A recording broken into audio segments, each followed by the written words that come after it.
எலுமிச்சையும் வாங்கி வந்தோம் பாரம்மா, நான் எடுத்து வந்தேன் கோயிலுக்கு கிளம்மா. எலுமிச்சையும் வாங்கி வந்தேன் பாரம்மா, நான் எடுத்து வந்தேன் கோயிலுக்கு கிளம்மா.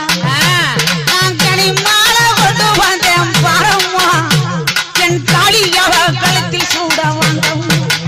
ஆத்தா மடப்புறத்து மடப்புறத்து காளியத்தேன் பாரம்மா, அவ மகிமைகளை சொல்லி வரேன் கேளம்மா. அம்மா மடப்புறத்து காளியத்தேன் பாரம்மா, அவ மகிமைகளை சொல்லி வரேன் கேளம்மா. நான் அரணையை பட்டெடுத்தேன் பாரம்மா, என் காளிக்குத்தான் சூட வந்தேன் கிளம்மா. நான் அரணையை பட்டெடுத்தேன் பாரம்மா, என் காளிக்குத்தான் சூட வந்தேன் கிளம்மா. நான் காஞ்சி